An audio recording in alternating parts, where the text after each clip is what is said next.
If you enjoy deep, emotional stories that make you question what you would do in the same situation, make sure you subscribe to this channel.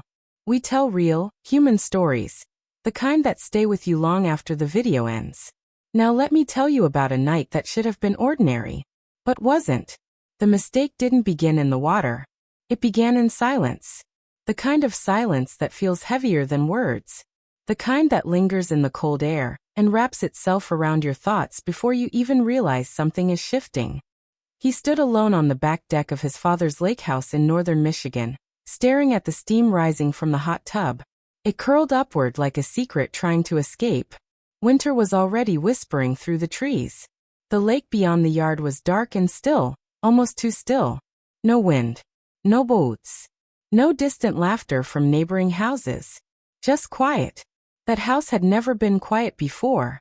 For years, weekends meant noise, music floating through open windows, the smell of grilled food, arguments over card games, stories told too loudly and too late into the night. It had always felt alive. But that night? It felt hollow. His father had left earlier than expected after an urgent call from work. Just like that. Keys in hand, apology over his shoulder, promising to return in the morning. That left only two people in the house. Two adults. Two people who had always existed safely within the boundaries of family. And somehow, that safety didn't feel as stable anymore. She wasn't his stepmother. She wasn't technically family at all. But she had been around long enough to feel like part of the foundation. His father's closest friend. The woman who had helped steady everything when his parents divorced. The one who brought calm into chaos. She had always felt untouchable. Not because she wasn't attractive, but because she belonged to a different category in his mind. Safe. Trusted. Off limits. Until that night. You didn't change your mind, did you? Her voice came from behind him. Warm. Familiar. Grounded. He turned. She stood in the doorway wrapped in a thick robe, hair loosely tied back. No makeup. No performance. Just real. About the hot tub, she clarified gently. He hesitated for half a second. No, he said. I'm good. She smiled, that soft, reassuring smile that had gotten him through heartbreak, through uncertainty, through the confusion of growing up in a fractured home. It would be a shame not to use it before winter, she said. Simple. Innocent. Reasonable. And yet something in his chest tightened. She stepped into the water first. Steam swallowed her slowly as she lowered herself into the tub. He looked away, not because he had to, but because something in him didn't trust his thoughts. This is nothing, he told himself. Just two adults sitting in hot water. Just conversation. Just time passing. He stepped in across from her. The water was hotter than expected, almost overwhelming. He exhaled sharply, only then realizing he had been holding his breath. The distance between them wasn't large. Not physically, but emotionally it still felt vast. Or at least it was supposed to. Long day, she said, leaning her head back against the edge. Long year, he replied. That made her open her eyes. You okay? She asked. It was such a simple question. But no one had asked him that in months. Not co-workers. Not friends. Not even his father. On the outside his life looked stable. Decent job in Chicago, good apartment, steady income. But inside, he felt like he was living someone else's plan. I guess I'm still figuring things out, he admitted. She nodded slowly. That doesn't stop, she said. I thought it would by now. But it doesn't. He gave a half smile. That's not very comforting. She laughed softly. Sylvie, I meant you're not alone. And something shifted. Not dramatically. Not obviously. Just enough. The conversation moved easily after that. They talked about Chicago. About how exhausting it could feel. About how strange it was to see the lake house empty. About how time moves faster than you expect. She mentioned maybe moving soon.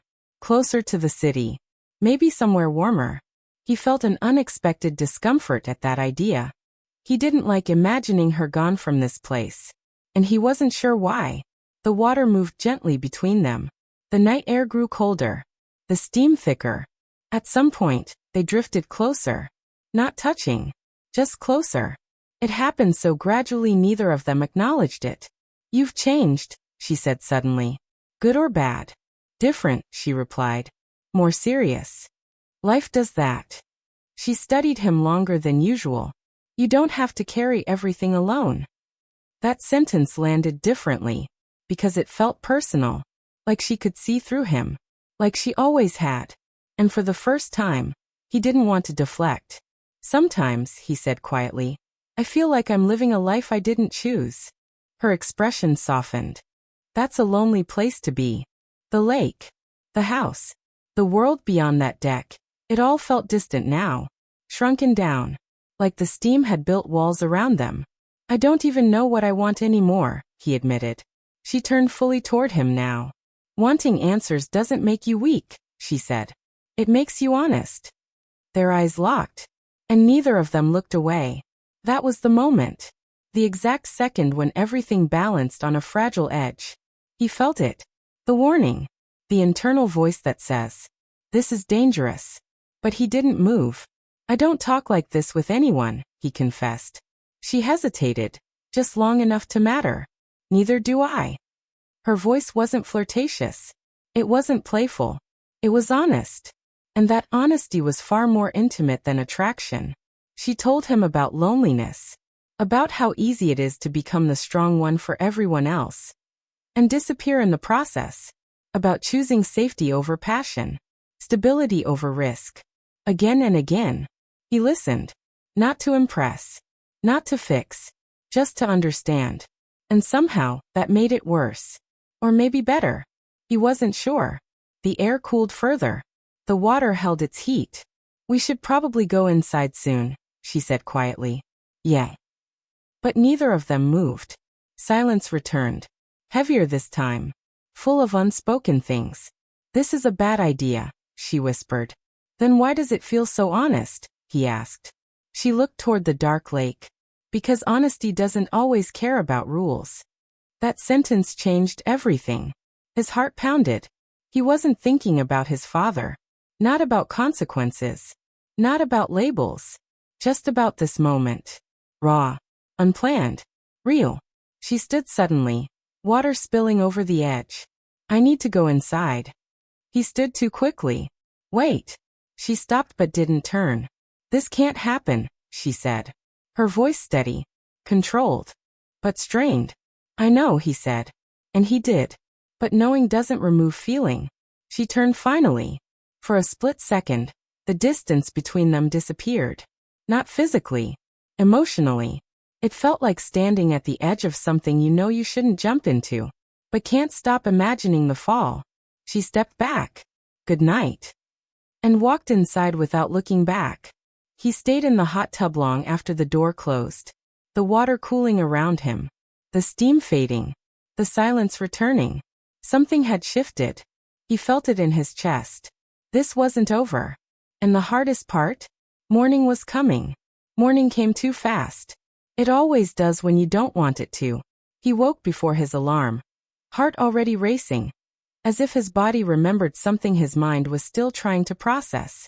For a moment he lay still, staring at the ceiling of the lake house guest room. Then he heard it. Tires crunching against gravel. His father was back. The fragile bubble of the night before burst instantly. Reality doesn't knock. It arrives. The house was loud again, not with music or laughter, but with his father's voice filling the kitchen. Cheerful. Confident. Talking about meetings, contracts, deadlines. As if nothing had shifted. As if the air wasn't heavier. He stepped into the kitchen. She was already there. Standing at the counter. Coffee in hand. Composed. Calm. If someone had walked in at that exact moment, they would have seen nothing unusual. Two adults. Familiar. Comfortable. Normal. But she didn't look at him. Not once. Sleep okay? His father asked. Yeah, he answered quickly. Fine. We were up late talking, she added, tone casual. His father laughed.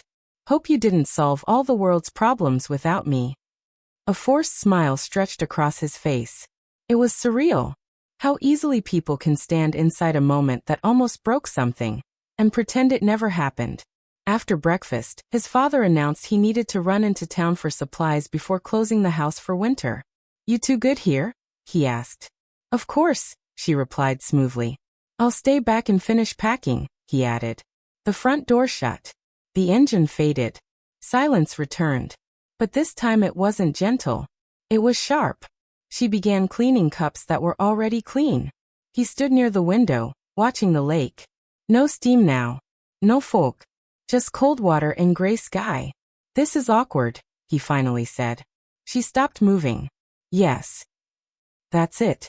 Just yes." She turned slowly. "What do you want me to say?" He didn't know. That was the problem. They stood facing each other across the kitchen island. Last night felt distant. And yet painfully close. "We didn't do anything," he said quietly. "That doesn't mean nothing happened." Her words were steady, but her hands were not. "You said it couldn't happen." "It can't." "Because of him?" "Because of all of it." He stepped closer. Not aggressively, just searching. It felt real. "It was," she said immediately. And that honesty cut deeper than denial would have. She took a breath. "You think I don't know what that was?" she continued. "You think I haven't replayed it already 100 times since sunrise?" He swallowed. "I'm not a reckless person," she said. "I don't blur lines. I don't create damage I can't undo." "And I'm damage?" he asked quietly. Her expression shifted. "No. That's exactly why this is dangerous." There it was. The truth. It wasn't just attraction. It wasn't boredom. It wasn't curiosity. It was connection. And that was far worse. Because connection doesn't fade easily. "I leave this afternoon," he said. She nodded. "That's probably best." "That's it. What else is there?" He hesitated. Then asked the question that had been building all morning. "If things were different, would you have wanted this?" She didn't answer immediately. And silence can be more honest than words. Finally, "Yes." Barely audible. But real. The word hung in the air. And instead of excitement, it brought clarity. Because sometimes knowing you could cross the line is enough to realize you shouldn't. They didn't move toward each other. They didn't touch. They didn't test the boundary again. Instead, something quieter happened. Something harder. They chose restraint. "I care about him," she said softly. "Your father. I care about what this house represents. What our years represent." He nodded. "I know. And I care about you," she added. "That one hit differently. Which is why we don't let this become something that hurts everyone." He looked at her for a long moment. And for the first time since last night, the tension shifted from desire to understanding.